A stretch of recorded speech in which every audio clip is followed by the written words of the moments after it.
Just took some drugs watching you guys compete. That's how you flow. That's how beautiful it was. Listen. Hello, everyone. Center for CJI, Andrew Tackett, Kane Rotolo. For the stop me, I'm all the way up.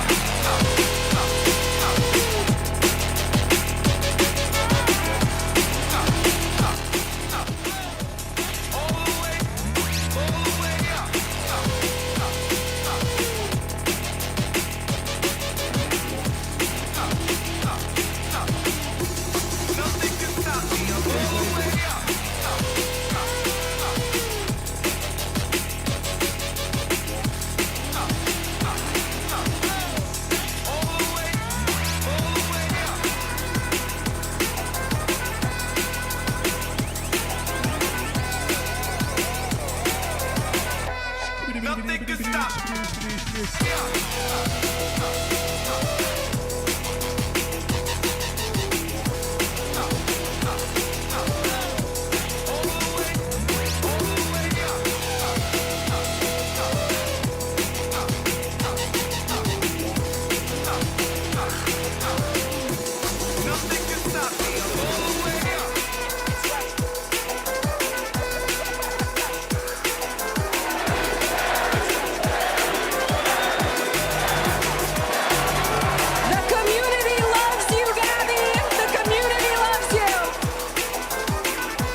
Guys, thank you for everybody who's coming here.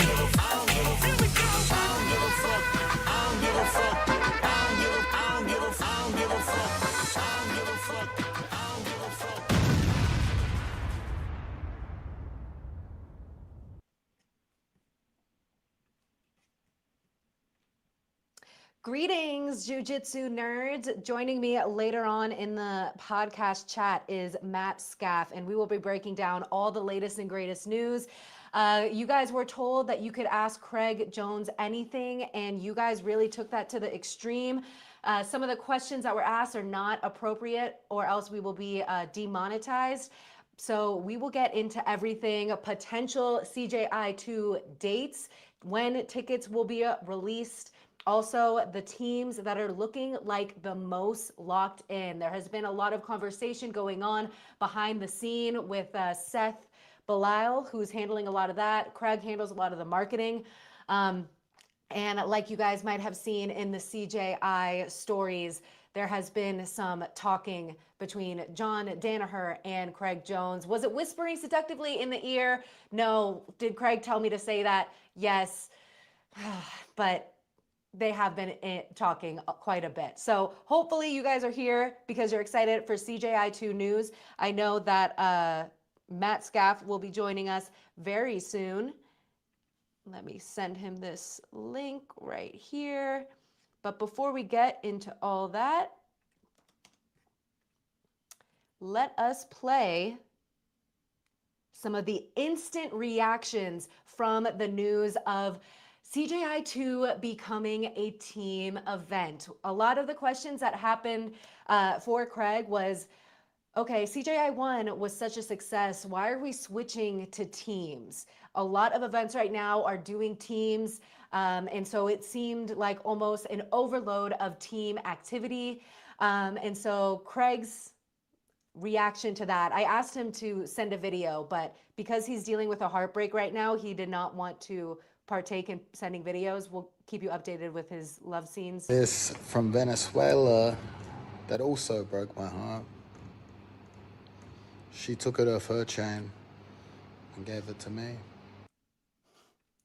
So Craig Jones is going through a lot of heartbreak right now, and he did not feel fit enough to let you guys know what is going on with that. Any news on the dates? I need to get my Airbnb ASAP. A lot of people want to know the date. We have not exclusively gotten that out yet. But I definitely think that when we think back to CJI and how it was very convenient in the biggest weekend in grappling because ADCC was also going on, it could be very convenient for them to also plan the event around another big jiu-jitsu event happening that weekend.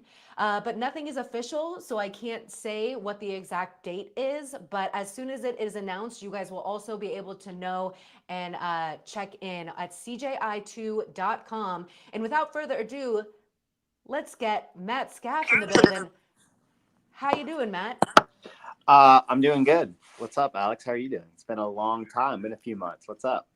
It's been a few months, and I'm so happy to catch up because we have a lot to talk about. This guy's wondering about the dates. We know that you like to stay over there in Decatur, but a lot of people are looking to book some stuff. I'm telling them that when you think back to CJI 1, it was super convenient because some people already had their tickets to Vegas for ADCC. So, an ideal world, we would probably line up with another big jiu-jitsu event going on that weekend so that maybe people can do a little bit of research, see what's going on with that. But when things are officially announced, you will know on CJI2.com, and when tickets are released, we'll definitely let you guys know on social. I know that's what everyone wants to know right now. But first, before I can't give you guys any solidified dates because they're still kind of working things out on that end. But it is definitely August, maybe a little bit later in the month. Don't come August 1st. But we can't give any spoilers in that regard. What we can do is talk about what we do know. And what we do know is that the team events will be happening at CJI2. So Matt, tell me your initial reaction when you heard that CJI would be switching from these stacked divisions to teams. So the first CJI was a huge success, and I don't think anybody really knew what to expect. When you think about ADCC and the history of that, it's always been behind a paywall, and it's always been behind it's not very public, right? With NBA games and NBA finals, you can see kind of the viewership. Now it is getting a little bit harder with all the streams out there, and so you don't get exact numbers, but with jiu-jitsu, we just didn't know.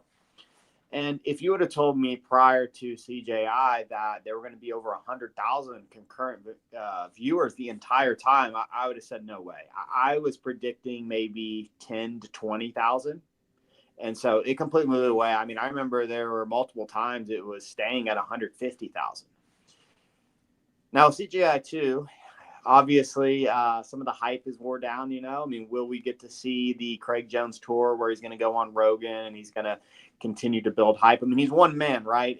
And he did a phenomenal job this last time. But I say all that to say it's changed, right? The first one was a individual. It was a 16-man brackets. This time we're looking at a team format. Now, there's some really good things about the team format, and I think there's also some negatives about the team format. I think one of the biggest being that with the team format, it is going to start looking more like professional sports in the United States.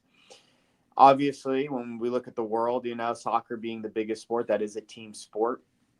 So I'll be interested to see if we get some numbers that beat CGI 1 just because of the team. I know a lot of people are always interested in who is the best team. I kind of looked at some of the preliminary lists of teams that people kind of think are going to be invited, from Atos to B Team to New Wave to 10th Planet, Checkmat, and a few others. And yeah, I think it would be interesting to see the best teams represented and bring their best guys. My one issue with the team event is that you really don't get to find out. And I think there's matchups that may happen. So I think of the PJ Barch versus Nicky Rod match from this last quintet in Japan. It was a 4-minute match. And on paper, you would hear that and go, oh my God, that's a can't miss match. But it's a 4-minute match. And PJ's whole job was to get Nicky Rod off the board. And so I do think there is a little bit more gaming to the team events, the quintet events, where maybe some of the matches end up being like, hey, we just need to get Gordon Ryan off the board. Just go out there. Hey, Scaff, go out there, run away from him, or just hold on, do not lose. And I do wonder about that, especially with how successful the first one was. But I'll be interested to see who ends up committing. And obviously, as all this unfolds, I'll be interested to see what happens with this team event. Yeah, there was definitely some mixed reviews online. Some people we're kind of having issues with the money that is being put up. I mean, the CJI one was intentionally put up with a lot of money to kind of pressure ADCC to really step up. And this year there is no ADCC, so there's not that direct competition. And also we're looking to answer a different question. In the first one, we wanted to answer the best under and over 80 kilogram grappler, and now we're trying to do the teams. And so a lot of different people were coming in saying that they don't like this, but I think some of the OG people who have appreciation for the quintet format and know how crazy the entertainment and theater can be really appreciate it. So there were some negative comments for sure. I don't know if I like this. I feel like it either guarantees we don't see the best athletes in the world, or it's very similar to competitions we have seen where teams are comprised of random athletes with big names thrown together. And I just want to make it clear, Craig has made it very clear, super teams will not be a thing. Now, what is a super team? A super team is kind of when a guy with a bunch of money comes in and is able to buy athletes and create a team that's super, super strong. Every team is going to have to stick with their affiliation. And one question that a lot of people were wondering is for the people that aren't part of these big affiliations, you know, the 10th Planets, the Gracie Bajas, what are they going to do? We just had Levi Jones-Leary in the finals with Cade Rotolo. He's a little bit of a floater. So one of the things that they posted on Instagram was Misfits team. And so my question for Craig was, how do we control the Misfits team from just becoming like a super team? You just pick, you know, a misfit from every so gym. And so he says that it'll probably be regional in some capacity. So they're going to completely avoid the super teams that we kind of see in some of the other promotions going on. But regardless, we're going to determine which team is the best in the world. And we do have some teams that are getting closer and closer to being locked in. I asked for a timeline of how soon we need to know which teams are locked in. And we will definitely be getting to some of that information. But now let's also look at some of the positive comments from fans. I think one of them that I wanted to touch on was Ben Eddy. Wow, y'all are finally doing it. I've been wondering forever when someone would finally figure out we want to see a real team show with the top teams battling it out with their actual teammates. This is where the hype is. So hype you guys are doing it, and on YouTube. And then some other people like Rated R10P just saying, just please don't make it super teams. And then other people showing their appreciation for the quintet. So Matt, you've watched a lot of the quintets. Why is a quintet format very, very exciting in your opinion? Or why are you not so much of a fan of it? So first, let me say, I like the idea of it being an actual team. And so let's even just take the B team, for instance. What I love about B team is all those guys train in the same room, or they all train together very regularly. I don't like affiliations, even like 10th Planet. It's so big now. I don't really like that a guy that represents 10th Planet, let's just take Atlanta with Ryan Aiken, might team up with a guy that trains all the way out in 10th Planet San Diego, let's say like Gio. Because are they really a team? Yes, they both wear 10th Planet, but to me, a team is a lot more special than that. It's not just, hey, let's get together the best guys from a 250 squad pool. Like, I want to see what school out there is producing the best athletes, you know, and not just necessarily association. So same thing with Checkmate, same thing with all of them. To me, it would be really cool if we could just see, hey, all these guys train in the same room. This is the best training room in the world. Now, there's obviously some of these associations, and there's very few, I should say, that have super high-level guys all training at one spot. I mean, you look at maybe Atos, AOJ, some of these schools that have like a big headquarters where everybody comes and trains. But I do think some of these other schools, it's like, I don't know. I feel like, to me, a true team, I want to see, again, like, these guys all train together. This is the work they're doing in the same room. They all have the same coach. I want to see that. And I think when jiu-jitsu can start providing that, like that type of team fight, that's going to be really, really interesting. Because, again, I still kind of see like, oh, check Matt. We're going to have William Tackett, and we're also going to have, who else is somebody? Maybe Adam Wardzinski. I believe he's check Matt. Like, one lives in Europe and one lives in Texas. Like, you know, to me, that's the same thing as a super team. Like, I want to see the guys that will, like, bleed, sweat, cry in the gym together also go out there, and that makes it to me more special. So, to me, if you're going to allow guys that train halfway across the world to be on the same team just because they're both a certain affiliation, you might as well have the misfit team, because it's, to me, the exact same thing. Yeah, and when I spoke to Craig on why he's trying to avoid the super teams, he brought up the example of a quintet where Uriah Faber put together a team and then added Gordon Ryan to his team last second. And basically, it just, team Alpha Male added Gordon 2 weeks before the event. They don't mind that aspect, but they want it to be in honor of their team. So whether it's representing New Wave or I also asked him what the idea of is if we added a team ADCC, just because of all the narrative that happened last year. I'm like, would that be the craziest thing ever? I mean, I know we're trying to avoid super teams, but just for like the drama of what ADCC versus CJI was, like, has anyone thought about the idea of a team just being built of the most recent ADCC champs? And our star, Anthony Horta, who literally handles so much stuff, he says CJI 2 dates coming very soon, y'all. He handles so much. He has the inside tea, and so we're excited to officially announce that. But no matter what, you guys should definitely be there, because if you weren't there for CJI 1, I'm sorry, you missed a crazy, crazy experience. The most exciting match of all time with Cade Rotolo. And Andrew Tackett. So, of course, everyone wants to see those guys back, but I know a lot of other people do want to see another matchup. And I don't know how complete the world will be if they don't get a matchup like this. But after Nikki Rod offered a bet match, and Gordon Ryan's response was kind of like, hey, well, it has to be under my rule set, and he kind of didn't agree to it. Why would Gordon Ryan want to do it on B Team's YouTube channel? But so what do you think the likeliness is of Gordon Ryan participating in CJI 2? I would say it's almost zero at this point. I think when you look at Gordon Ryan and you look what he's accomplished, he's at the end of his career. The guy's health issues are very apparent. And this last ADCC, I mean, he definitely kind of looked like a shell of himself. I mean, it is concerning, if you're a Gordon fan or obviously a friend or family. I mean, his health should always be priority number one. And I know he's always talked very cavalier about his life, about how if he dies when he's 40 because he accomplished, chased these things and accomplished them, that's one thing. But I think the people, again, that are probably closest to him are like, hey, maybe, you should take a step back. And I think especially with legacy, Gordon has always been about legacy.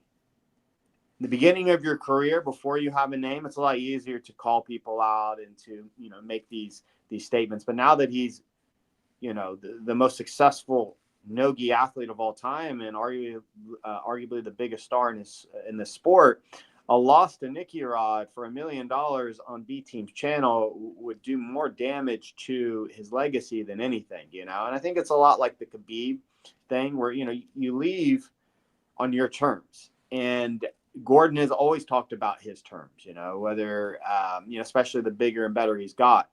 He's really let these athletes know, hey, I dictate the rules now. I'm the guy. I dictate what's going on. And so I just can't imagine that those two sides are going to be able to come together, especially with the beef that's surrounding from, Nikki Ryan and Gordon and all the stuff that has come out from all the drama over the years. I mean, I just can't imagine a world where these guys actually get together and make this happen. 100%. And no matter what, Team New Wave is still looking very good. We do have to discuss a little bit, because I teased online that we would be talking about the associations or the affiliations that are most likely locking in their spot. This is not official breaking news or anything. We're going to make official posts, but if you are a team that wants to be participating in this, you have to be negotiating now and trying to get involved, because there is a business plan that's kind of going with this, with CJI 2. CJI 1 was like the investment. It was to get things off the ground. It was to prove that jiu-jitsu could be entertaining. And now CJI 2, we're looking at this more of like a way to make jiu-jitsu profitable. And that's part of the reason why we're going with the team events. There's going to be an awesome opportunity for these teams to have great merchandise that they can also sell. And it'll also be a great selling point in terms of figuring out the best team and affiliation. So without further ado, I have a list of 1, 2, 3, 4, 5, 6 teams that are pretty locked in. Matt, and people in the group chat, do you guys want to guess what those 6 teams are? And I will let you know how you're doing. Matt, you have any guesses for us? What's your first guess? Which team do you think is certainly locked in? I mean, obviously B team is got to be the number one, right? I mean, B team's got to be number one. I would say after that, 10th Planet's probably a very, very strong possibility. And I'm also thinking about teams that would just agree, because some of these teams are kind of hard to work with. You know, I think AOJ, they're the best team in the world. They're my favorite team to kind of follow and try to replicate what they're doing. But they're also very hard to work with. You know, they kind of like to do things on their terms. They're not just, you know, just because you throw those guys $20,000 doesn't mean they're necessarily. So while I think, yes, that would be an obvious choice, I don't know. I think Atos is also a very, very, like, they're going to be in it. I would say Checkmat. So there's 4. I'd say maybe Alliance. But Alliance is so big, and I feel like Alliance has been losing more and more of their top athletes to other teams recently. I would say those 4, Checkmat, 10th Planet, B Team. New Wave would probably be one. But at the same time, it's like I could see maybe where New Wave skips out. One more. I mean, I think Melky Gaval having a team would be very interesting, you know, with Mika and the guys down there in Sao Paulo that train at his academy. But yeah, I don't know. Let's see what your list is. All right. So I think you got 2. Definitely breaking news. B team is in there. We saw at CJI 1, Andre Galvao in the scene saying that he would want to participate. I think at CJI 1, everyone assumed that it was just going to be another 16-man bracket. So he was like, I want to be part of that. But now we're doing teams, and Atos has been in talks with the people in charge of deciding, and Atos is definitely a team that is likely going to be seen in CJI 2. The next one, Pedigo. Submission Wrestling is looking like they're going to be involved. They've been talking. We didn't get to see a lot of those guys at ADCC or at CJI because they were participating in ADCC. But I think all those guys are super fun and awesome to watch. And I think out of all the teams, like, they have the most team-like energy because of everything we've witnessed with Daisy Fresh and all that. Completely agree. Yeah. Can you name some people that you would want to see, like the 5 that you would want to see? Pedigo? Yeah. Oh, I mean, Pixley and Jacob Couch would be the 2 obvious, right? Like, they're everybody. I know people have been talking about, what's his name? Little Jacob. I know he's a guy that has been getting a ton of hype around him. I know Dante Leone represents Daisy Fresh. I think Dante would be an obvious choice. And then that 5th one, I'm not quite sure. I would have to kind of look at the roster and kind of look. But those would kind of be the 4 names that, you know, I think about Daisy Fresh. You know, those are kind of the 4 names I've heard the most in the past year. All right. So that, I think I listed 3 teams that are getting pretty close to being locked in. This was your second one that you got correct. 10th Planet is definitely going to be in there. And then the next one, Checkmat. They've been in negotiations and they've been getting things done. Again, it is about being easy to work with, being with the business plan and talking to Seth and Craig and making sure we're all aligned on what we're trying to do and making sure that they're getting teams with members that are going to be pushing, marketing, making sure that we're building this up to be the biggest event because we have a lot to kind of live up to after CJI 1. And I think the biggest reason that we're going the team route is because CJI 1, in Craig's words, can't be recreated. Like, I think a lot of people headed into CJI 1 said that this is the most stacked division we have ever seen with that under 80 kilogram division. And to try to do that with a different division, it just ultimately didn't think it was going to hit right. And also just looking how we want to grow the event. Craig said that when he competed in his first quintet, the first quintet ever, and it was one of the most exciting things that he ever went through. He brought his own family and they told him like this was so exciting, and he knew in that moment like this is a big aspect of the future of jiu-jitsu. And so Craig knows a lot about the sport. He was the one with all the ideas for CJI 1, and it did not disappoint. So I have full faith that CJI 2 and the team event is going to deliver as well, despite a lot of people online kind of hating. But I'm very curious on what you think needs to happen for kind of the elephant in the room. We had some awesome super fights when it came to, obviously, let's roll this clip while we can. Hold on. Oh, I was trying to get, okay. Basically, with Gabby Garcia, Craig Jones, that had over 1 million views, and that really brought in the casual audience. But then we also had Mackenzie Dern versus Fionn Davis, really showing what women can do in jiu-jitsu. And so a lot of people coming into the comments when they said that it was going to be team events, a lot of the comments were, okay, well, is there going to be women's divisions as well? And Fionn Davis's post-fight interview, she said, you know, women are being left out time and time again, and we really need to get a women's division in this. And it's looking like, as of right now, with months ahead of time, there is no official women's division announced. But there are definitely going to be some type of super fight with females involved. I saw some people commenting which one they want to see. I think this one is a really good one for like the jiu-jitsu nerds, but I'm not sure how much of a appeal it is to people who are more casual jiu-jitsu fans. So what is your take, Matt Scaff? Like, how do we, you know, Mackenzie Dern is such a big draw, and then it was kind of like the old generation of jiu-jitsu versus new generation, and that was the biggest female super fight we could possibly make. Is Adele versus Fionn, in your eyes, the biggest super fight that we could make in 2025? Definitely. There's no question. I mean, what Adele did at ADCC was special. And then obviously Fionn, what she did to Mackenzie Dern just really showcased like this is the best female in the world. And those are definitely the two best females. When women, this is really tough because I'm obviously being a coach and having coached women. I'm a big fan of women's jiu-jitsu, and I've watched women's jiu-jitsu a ton. I've watched tons and tons of the women's events. And it is difficult. They're in a really tough spot. And my thing is if there was going to be, let's say they were going to do two brackets, just another 2 16-person brackets at at the next CJI. It's just really tough to commit one of those to a women's division. There's just, to me, not enough top talent, or especially not enough popularity amongst the women in the sport. Like, there's just not a lot. Like, I think Fionn especially has a lot of fans, but other than that, there's still, I think, a lot of room to grow women's jiu-jitsu. I especially think this last ADCC, it was really important that they added another women's division just because of the turnout at the ADCC trials. And the ADCC trials, those women's divisions were incredible.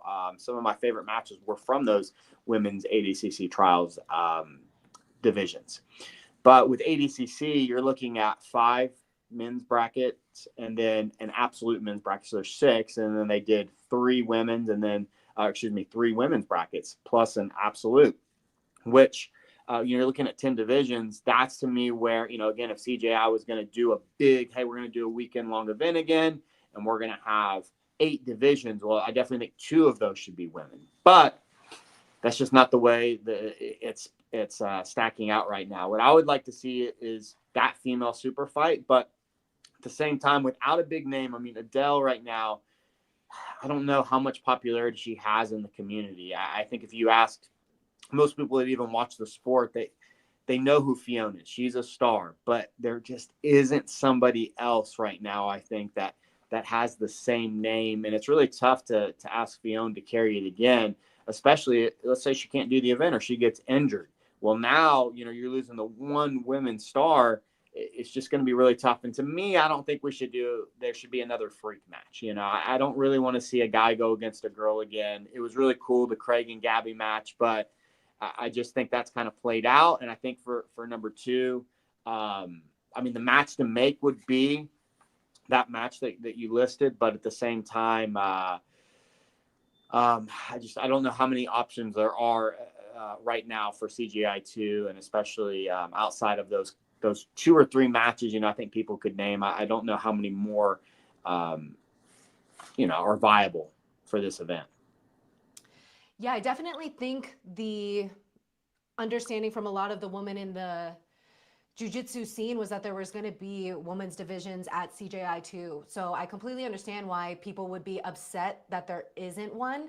And I disagree in a sense that the women's divisions aren't deep enough to make a good bracket. I think some people would just kind of have to go not in the weight division that they're typically comfortable with.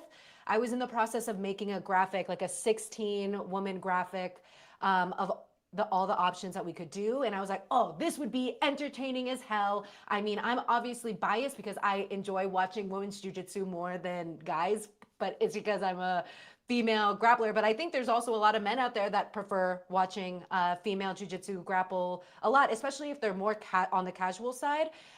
So I don't think the argument that women move the needle, not moving the needle, is fair.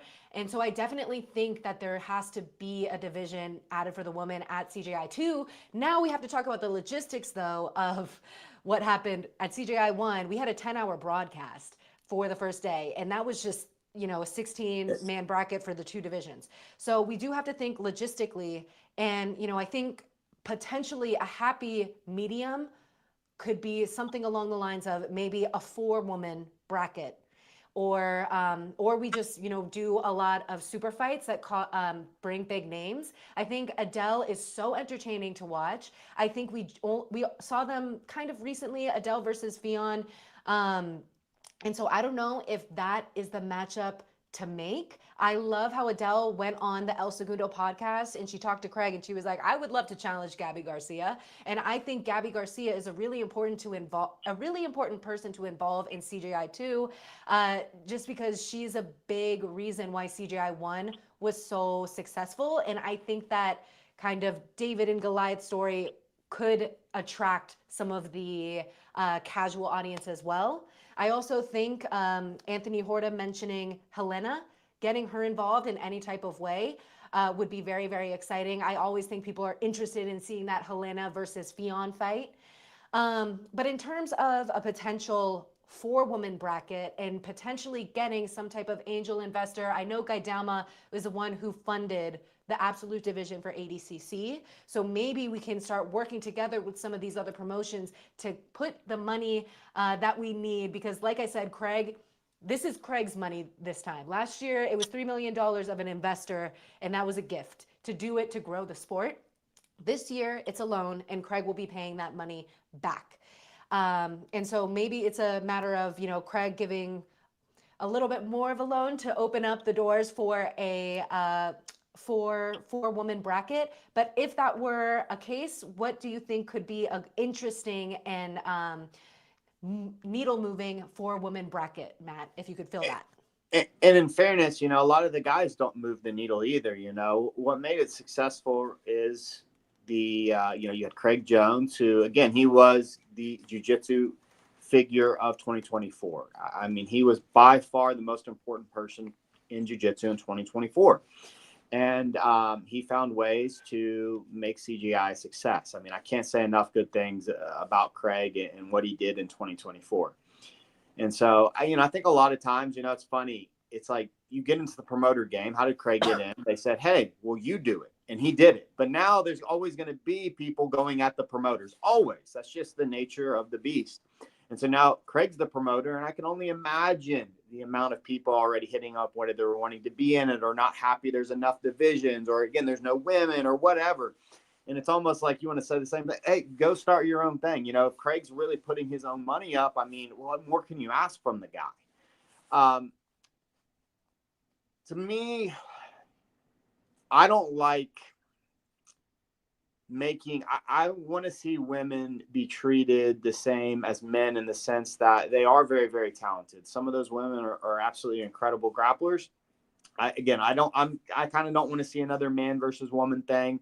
I don't really want to see David Gabby go against Adele. To me, it should be the 4 best women. If you think Gabby's one of the 4 best women, then I think you should throw her out there. But I want to see the 4 best women compete for a nice pot of, maybe it's 20,000, 30,000, 40,000. I don't know what that number would be, especially without, an angel investor, because it is a lot easier when somebody's just throwing you and giving you $3 million. Yeah, it's easy. That makes it a lot easier. But especially Craig's going to have to make some really hard decisions this year because, again, it's coming out of his bank. And so, when you're looking at business, you got to decide, can you move the needle, And I see Anthony right there, Helena, Fiona, Adele, and Gabby Passat. I mean, yeah, that would be a sick bracket. And I think people would love to see it. And so, yeah, I think names like that would really could really, provide some eyes to women's jiu-jitsu in a really positive way. And hopefully those women could get paid really well. Yes, we are trying to get the woman paid. That was the goal of CJI. I think CJI helped get women paid when they matched the pays for ADCC to the men. I think everyone getting show money at ADCC was a big win from CJI 1. So we have to continue working hard to get everyone paid. And I think we should really shoot for the moon for a high payout for the woman. I think if we all come together, like as a jiu-jitsu woman community, try to figure out who we can talk to get a lot of money, I think we could shoot for $1 million as well. So that's just me manifesting. I don't think that's too much to ask for if we talk to the right investors. We have a lot of months to get this done. I've worked with the CEO of Alchemized Fightwear, Maya. She was on the 30 for 30 Forbes list. She has a lot of connections. The people at Gaidama are the ones who brought back the Absolute division, a division that we hadn't seen since 2007 in ADCC. So these are all important conversations and negotiations that I think we are going to have to take into our own hands as women in the community. We cannot just kind of depend on Craig for everything. And I think we have some badass women who are also businesswomen at the end of the day. And I think we will be able to find this money to be able to make it happen, because as of right now, the $1 million that he has secured is for the team. And we already had people complaining about how, hey, isn't this kind of a pay cut? Because last time one person went away with $1 million, and now they're going to have to split it between 5 people. So there was complaints already. It was causing Craig stress. And, that's not cool, because Craig does a lot of things for a lot of people. So, you're going to get hate no matter what. But the Circus Freak Show act was funny in the beginning, but now we want to see who the best is. Yes, we definitely had a lot of good laughs when it came to all the Gabby Garcia stuff. Man, I mean, really. A bitch, man. Craig, really? Man, I mean, fuck you, man. You crossed the line. You crossed the line. Cross the line. Cross the line. Sai daqui, porra! Para de me... And I don't know if we can match that energy again, especially considering the fact that that was such a long winded thing. Like, it was literally in 2021 when he started making like, oh yeah, I'd fight Gabby. And so this is, it finally ended, and I think it can end there. I don't know. I'm still kind of down for a little bit of silliness when it comes to who Craig might match up with. I mean, I think the joke of him taking on 5 women in a quintet style was like, oh my gosh, this is typical Craig comedy. But in all seriousness, we do need women's super fights and then also some type of women's division. And I think that'll be perfect because you need to kind of split up the team action. I think it was like such a suspense builder when we were going to find out who was the under 80 and over 80 kilogram division with the perfect Fionn Davis super fight and then the Gabby Garcia. So we'll try to get a balance of that. Yes, Liz Clay is awesome. She won Nogi Worlds after having a baby, like not even like I think a month after. So she is such a beast, and she is someone I want to see back out there. She had a great performance against Fionn. I think like probably that's the last time Fionn lost was with that footlock that she got. So I think that would be a great matchup, or someone that you could throw into the 4-woman bracket or 8-woman. I'm not saying it has to be 4, but I'm just saying for time's sake and broadcast logistics, it might have to be something like that. Yes, you know that Fionn is a competitor and she probably wants any loss back. So she would be down for everything. So there's just so many good options that we could go to. And I know there's also a lot of big news with different promotions putting on different opportunities. And I forgot to load it into this into the StreamYard, but I think a really important point was something that Ben Eddy said in one of the comments, is that hopefully, and B Team has been very vocal on their YouTube, hopefully these grapplers are being very, very careful about who they're getting into exclusive contracts with, if they are negotiating CJI into their contracts, because the opportunities that are coming with CJI are going to be super, super big. So we try to remind all of these grapplers to really look at the contracts that they're signing and make sure that they are leaving room to compete in CJI, because I think that's really, really important. Matt, do you have any final thoughts on the upcoming news with CJI 2? I know we don't really have that much to work with. We only know it's teams, quintet, last man standing type of deal. And there are a few other things that they have to announce, which will really throw a curveball. But what is your overall taste about CJI 2 so far? You know, CJI 1 again was incredible. And, you know, I kind of hear what Craig's saying in the sense that CJI 1 is going to be really tough to replicate. It was almost a perfect weekend. And even with just how everything went, it was incredible.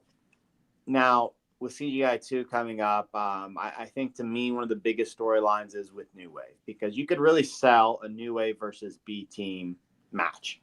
If New Wave sends a full strength squad, I mean, to me, now you get a lot more people interested, because obviously with all the beef that's happened, like this is a dream. This is one of those every grappling fan, one of their big wishes would be, man, I would just love to see those two teams go head to head and just find out, you know, who's the better squad. When there's animosity, people like when fighters go and figure it out. And then it'd be cool to see them shake hands afterwards. Maybe, you know, Nikki and Gordon do a big hug. And I think we'd all leave, you know, with a big smile on our face, regardless of who won and won the money. And even if both those teams, you know, they just met in the first round and neither one won, I think it would be super successful. And I can just imagine, you know, Rogan bringing on members, you know, just because, hey, like there's this huge clash that's about to happen. So to me, that's the most important storyline. I think everything else pales in comparison to, like, man, it would be just super cool to see New Wave and B Team compete full strength at the same event. I'll leave it at that. And I was just peeping at some of the questions that people had for Craig, and one of them made me laugh. How gay is J-Rod? Would some people maybe call him Gay Rod? This is some of the level of questions that you guys said, but let's try to find a realistic one. Is kissing a guy really that funny, or do you enjoy it? He's referring to Craig kissing Mitch Mitty behind the scenes at one championship. Guys, don't be haters. That was like one of the funniest things I've ever seen. A lot of the questions are CJI 2 date. So someone I think was also asking in the group chat, speculations on dates. If I were to look at August, we are, you know, looking around the time. There's some different jiu-jitsu events going on. I think there's, you know, Masters going on that weekend. I think it's very convenient for people to be able to see more than one event and kind of try to build up this weekend of the biggest event in jiu-jitsu. But until everything is officially announced, just be ready. But speculation on that for sure. And then also, Matt, what is your take on whether or not these teams should be built upon on qualifying? Or should it just be the coaches' decisions? I did do a poll, so I'll pull up those results coming up. But what was your initial reaction? Do you think people should have to qualify for their position on CJI 2 teams? Well, and this is where a true team comes about. And I think, again, there's a big difference between an association and a team. And I saw there, like, I saw when you brought up one of those graphics, you brought up, the 10th Planet, somebody in 10th Planet Vegas saying, hey, I would cut weight. And then Andy Varela replied, like, I like the idea of it being like 10th Planet Vegas or 10th Planet Freaks. And it's all the guys that train in San Diego in that association in comparison to, again, just a total, like, we're taking 10th Planet guys from all over the world. Because the reason I say that is it gets easier when the coach sees you in the training room to kind of trust, like, hey, the coach decides that these are the 5 best guys. To me, it should be the coach. The coach in the NFL doesn't just, hey, we're going to have a qualifying spot. Like, he's watched practice all preseason. And yeah, you're going to take account of some of the things they did in the past. But hey, based on the training room, I think these are our 5 best options to go try to win $1 million. And I think especially when we're throwing out a number like $1 million, coaches should, try and put forward their best guys. So one of the big issues can be too, if you're talking about a qualifier is, hey, like some of these guys, again, if we're doing just associations worldwide, it can be really difficult for everybody to make the same dates. You're expecting your guys to do $1,000 flight, stay in a hotel and everything. I just think that, unless there's just huge, like, hey, we do not know who the best heavyweight is in, 10th Planet or Checkmat or whatever. We need everybody to fly. If you're interested, fly in. It could be anybody. If you win this qualifier, you're in. I just, I'm a big fan of, I just think the team and coach is a very special thing, to exist in all sports. And at the end of the day, I think the coach should decide. And, if you believe and trust your coach, you should make the right decision. And you should put forth your 5 best members to represent the squad for $1 million. And when we're looking at some of the questions from CJI fans for Craig is going to be coming onto the show and answering a lot of these in more detail. But one of the questions was chances of CJI qualifier series that'll stream on YouTube. I know that is not something that they have planned. I know that Craig would like everyone to have a qualifier because he feels like that is the best way to determine the best competitor for the teams. Is he going to enforce that? It's not looking like it. Like, is he going to enforce Eddie Bravo to hold and stream a qualifier? Because logistically, it's kind of just hard to put that on people's plates. But in that world, would we get like a Gio Martinez versus Keith Krikorian? And he says, those are the matchups, Owen Jones versus Ethan Carlinston. That is something that they're probably going to do for B team because, they kind of look at Owen Jones as a B team guy. So he really prefers that be the route that these affiliations go if they really want to determine who should be on the team. And he says that if you don't do this, you're hurting the sport because we need to be able to prove that these are the best teams. So Craig would love if coaches did this, but is it going to be something that he's going to be able to actually enforce people to do? No. But one thing we do know for sure is the Alley is going to be making its return. I think that was a huge role in being able to put on the most exciting match in history. I think we saw a lot of different people use it in fun ways at CJI. So that's definitely going to be happening.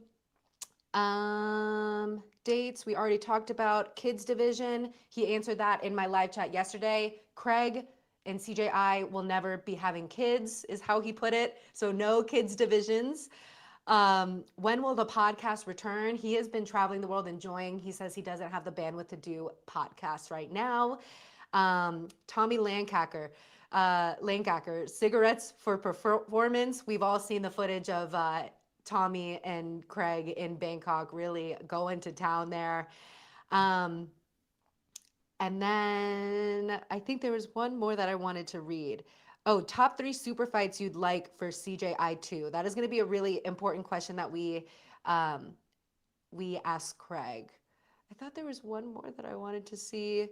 Which loss do you want to win back? Oh, get Dylan Dennis for CJI2 super fight. This is something that makes me chuckle a lot because I just interviewed Marcelo Garcia. And Dylan used to train at Marcelo's gym. And in one of Marcelo's interviews, he talked about how he had to not tell Dylan Dennis that he couldn't come back, but tell him to take a break from the gym because of some of his immature behavior. And, you know, Marcelo is just so reasonable, and you have to know that whatever Dylan is doing to like make him come to that ending must have been kind of annoying. He did mention in the Jordan Teaches Jiu-Jitsu interview that one of the things Dylan was doing to kind of provoke him not being invited to the gym for a bit was prank calling people.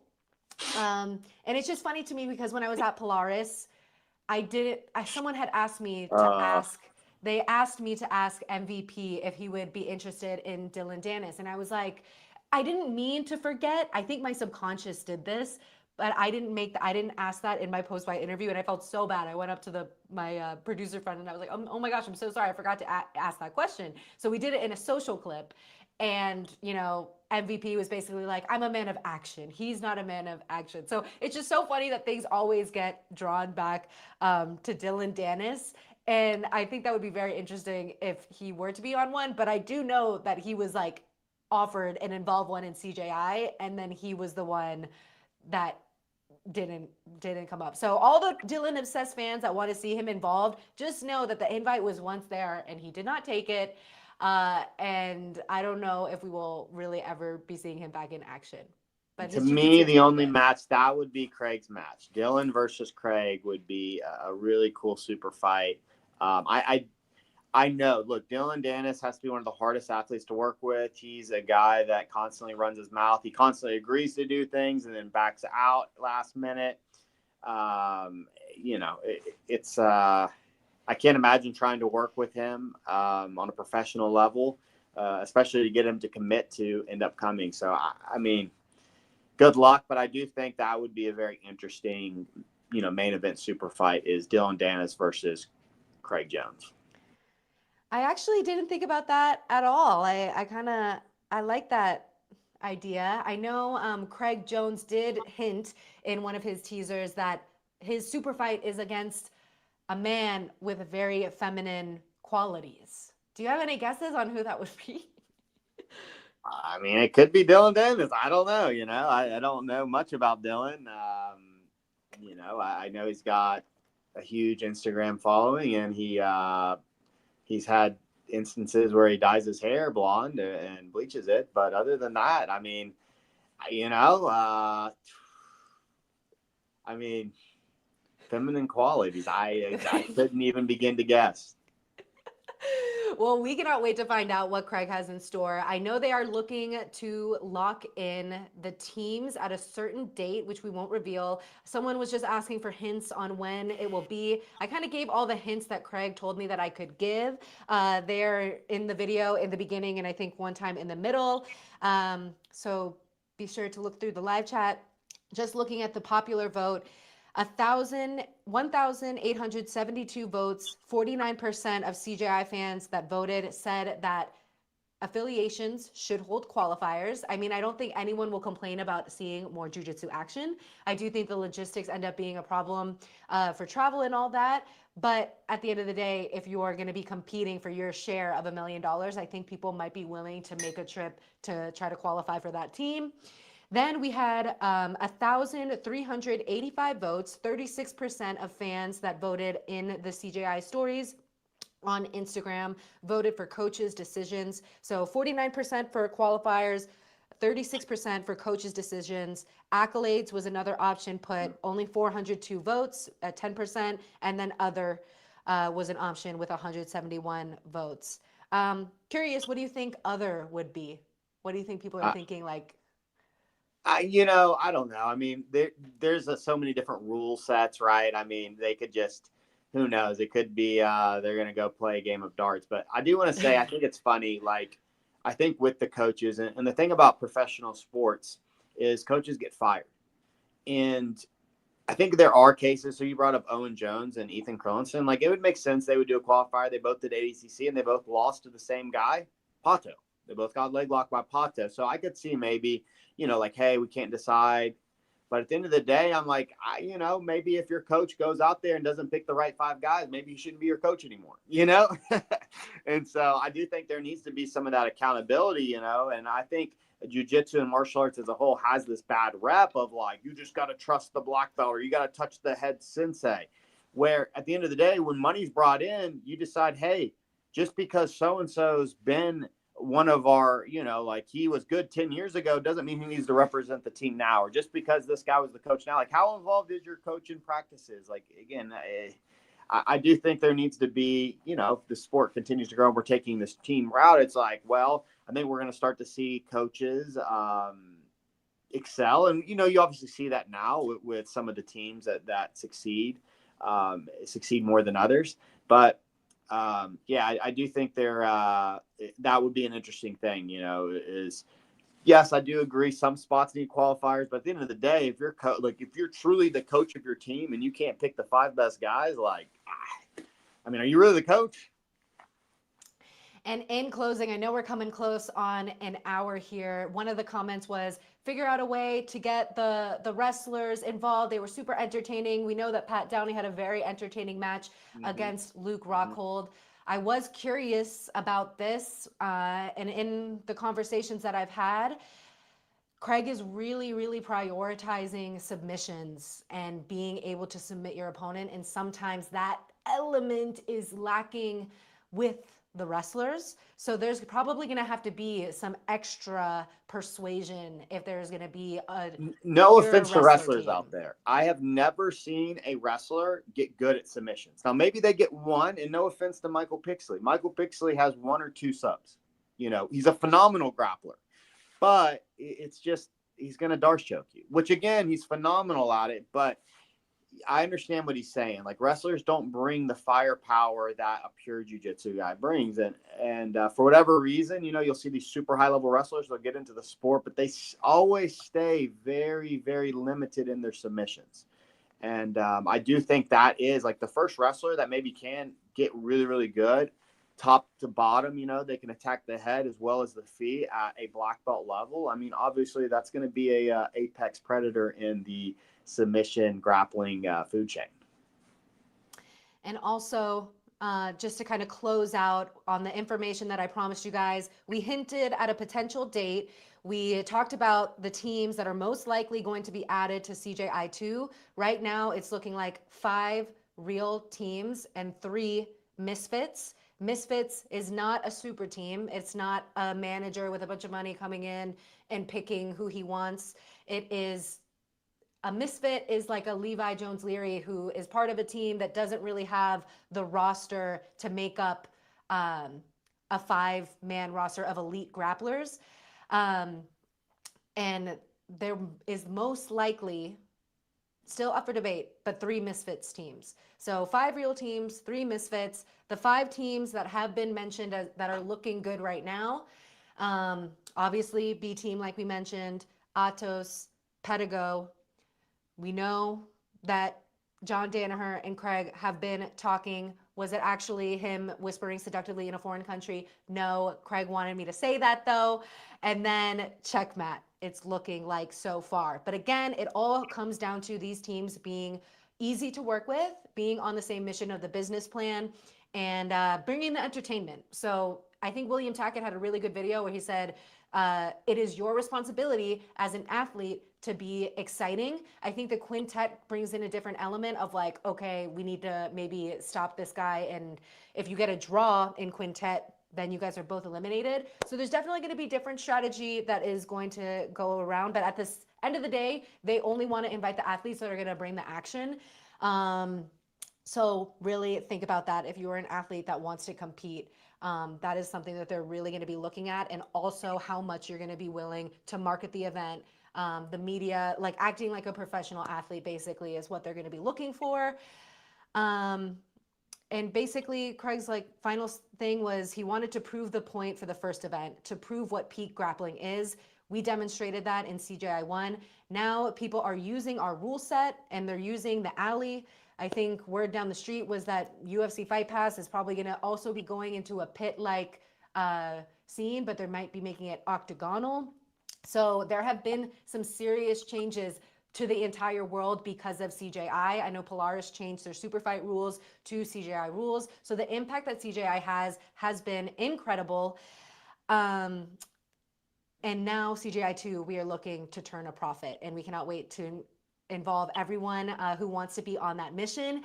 Matt Scaff, thank you so much for being a part of this. I hope this brought information that you guys wanted to know. We can't give away too much because we're still so far away from the event. And I think a big takeaway from this is that we are trying to get that women's division involved. We don't just want there to be a women's super fight. That is guaranteed. There will be at least one women's super fight. But what we are trying to do is also have the women's divisions. We just need another angel investor. So it is time for us to come together and try to get this going. So Matt, do you have any final closing thoughts? It's nice to be back on the show. I enjoyed it. Yay. Thank you guys so much. Thank you guys, everyone that was in the group chat. All the teams and coaches have not been officially announced. I hinted at the 5 that have been in negotiations and talking with Craig. If you guys are a team or affiliation that is looking to be involved, make sure you guys are talking to the right people who make those decisions, and make sure you're really easy to work with. But CJI 2, August 2025, it is gonna be here before you know it, so we cannot wait to see it. And we'll see you next time, Jiu-Jitsu nerds. I have a Marcelo Garcia interview coming out soon. He's gonna be competing at 170, the return of Marcelo Garcia. So huge. So we'll talk to you guys soon. All right. End stream. Peace out.